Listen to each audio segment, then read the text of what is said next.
Definitely another tutorial. Today we are going to be doing a cat eye. This was requested on Twitter, right here, the tweet. So we're going to be doing a cat eye. I'm going to break it down for y'all. Before I do anything with my eyeshadow, I am going to prime my eyes with the ABH eyeshadow primer. I saw some people using a lot of it and I'm like, who's sis? I know yo. I'm going to take my concealer brush from Makeup of the Day Cosmetics and just spread this around. You don't have to use a primer this light, especially if you're using neutral eyeshadows. You can use a concealer. For this look, I'm going to be using two palettes, the Anastasia Beverly Hills Soft Glam palette and the JUVIA'S Nubian palette. The point of a cat eye is to draw your eyes outward, almost towards your hairline, in an angled shape. And what that's going to do is make your eyes snatched and look elongated, more cat-like, which is why it's called a cat eye. I'm going to start with the shade Sienna right here, just because I love warm tone shades for my skin. With the cat eye, majority of the eyeshadows, you really want to keep the depth on the outer third of the eye. This is going to help with that elongated look, because the darker shadows are going to draw your eyes outward. You can bring it up into your crease if you want. We're just going to bring it outward like that. Just a sweep. And that is where the cat eye shape comes from.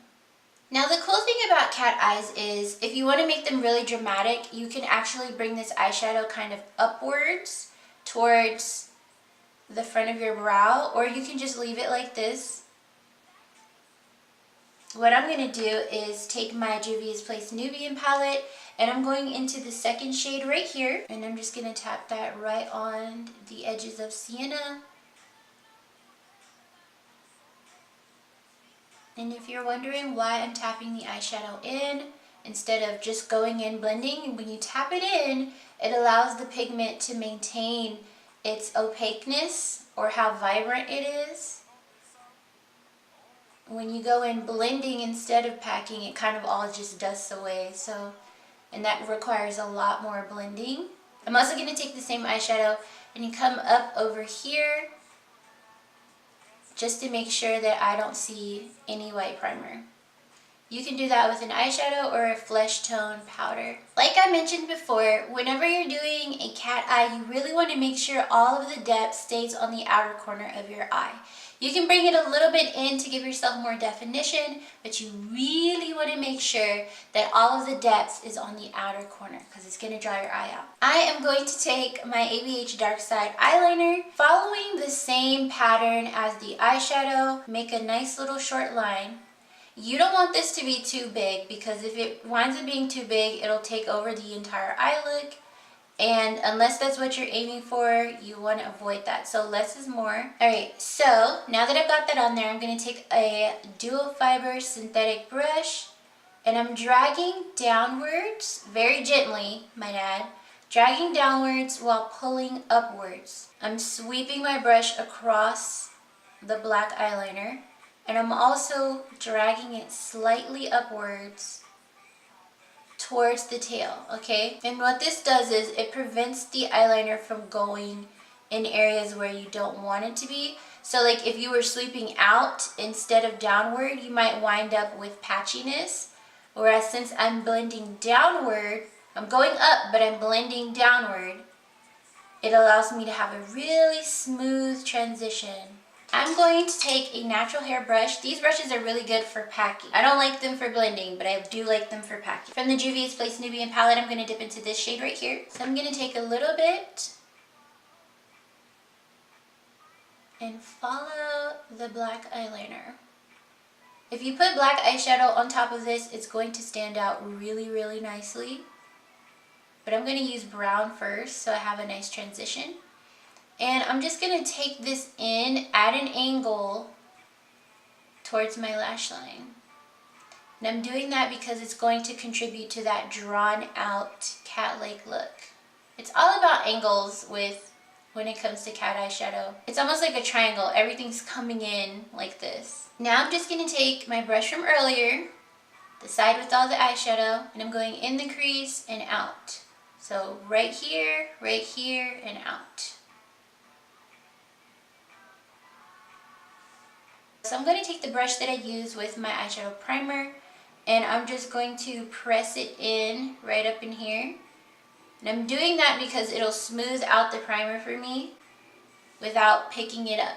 So I'm going to take this eyeshadow again, and I'm going to put that all over the remaining area of my eye. You can do a cat eye using a cut crease as well, and I'll show you an example of that. Sometimes people will come in like this,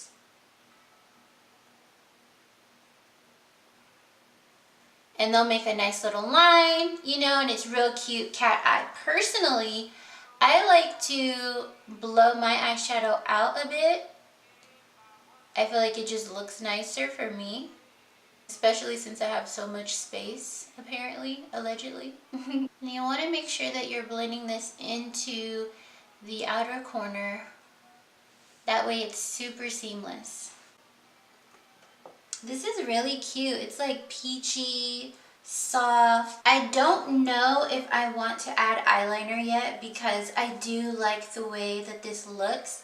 One thing you can do if you want to emphasize the cat eye shape is add black. Don't add a lot unless that's your preference, but you can add black. And what adding black will do is, again, add more depth, more definition, and it'll emphasize the shape and make it look like, you know, pow. I don't know if I'm going to do that just yet because I like how soft this is. So what I am going to do is take a little bit of concealer. This is LA Girl concealer. And I'm going to go along the sides.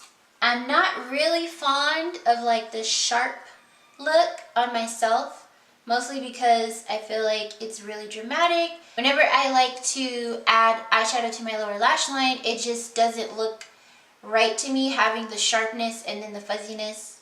I don't know. I used to like my eyeshadow like that, just not anymore. Who knows, I might go back to it. Things change. But I'm using this blending brush to create a soft line. So this is going to define that line a little bit more so that it's obvious that it's drawn out. See the difference? Still fuzzy, nice and defined, but it's still soft. So if I want to, I can blend more eyeshadows in there for my lower lash line. There we go. Okay, so I'm going to do my foundation and I will be right back. So for my lower lash line, what I'm going to do is use some black eyeliner. Now me personally, I like to have eyeliner all the way across my waterline. When you put black eyeliner on your waterline, it closes off your eyes a bit. So of course, with that being said, that's going to add to the elongated shape on the outer corner of your eye, okay? If you want to take it a little bit further, you can add some more black liner to the outer corner of your waterline, just where the dark brown eyeshadow is. And you know what? I think I actually want to put the black eyeliner all over. So I'm going to put some right up in here in my inner corners. So just for security purposes, I'm going to take a little bit of this dark brown and I'm going to bring it super duper close to my lash line. That way there's something underneath this eyeliner in the event that it moves. But you want to keep this as tight as possible and make sure you're going underneath your eyelashes. I have to go underneath them and then press it in. Because you can't just go on top of your lashes or it's just going to fly everywhere. Oh my god, I feel so sultry. The final step to doing a cat eye, if you wear false lashes, is false lashes. Let me grab the pair that I'm going to be wearing. Okay, so you want to make sure you have a pair that flares out. And when I say out, I mean you want the inner corner of the lash to be shorter than the outer corner. So it's basically going to graduate into a longer length. So when you put it on your eye, it'll be like they're shorter here and then they flare out. That is going to cast a shadow against your eyeshadow and create this beautiful snatched look. These are the iENVY 3D lashes in the style 109. And I love the Thrive Causemetics eyelash glue. It's my favorite. I really like it for its consistency, to be honest with you guys. And the fact that it has an indicator. It starts to turn like this clear blue color when it's ready to stick on. Like, look at that. See how it's starting to turn blue? Yesterday I actually cut off my real eyelashes. I cut them in half pretty much. Because I was just really getting tired of them getting in the way. They were getting long and healthy. And, you know, even though they look pretty without mascara or with mascara and stuff, I just can't. Like, I love my faux lashes way too much. And my real lashes were just being a nuisance. And these are super cute. I'm going to show you guys a trick for hiding lash glue close to the lash line. I almost always put on eyeliner on my upper lash line, even if it's just like a skinny little bit, because sometimes when you're putting on your lashes, there's a gap in between, you know, and you can see it if it's flesh tone. So I always put on eyeliner up in here. But when it comes to the top, because you can get glue, you know, and it'll be sitting there looking crazy, I'm going to show you guys a trick. And you can do this trick with liquid eyeliner. You can do this trick with eyeshadow. I'm going to be doing it with eyeshadow. I wouldn't suggest trying to do it with a pencil because the pencil might be too thick. Okay, so let's get straight on to the trick that I was going to show you guys. Whenever you have a little bit of glue that's showing, especially if it's contrasting with your makeup and it's like, ooh, you can tell that there's glue right there, what you want to do is take a black eyeshadow or the darkest eyeshadow that you have on, or an eyeliner, or whatever dark, whatever you have closest to your lash line, and get in your mirror, close your eyes, okay, and tap it right on top of the glue. When I say right on top, I mean right on top.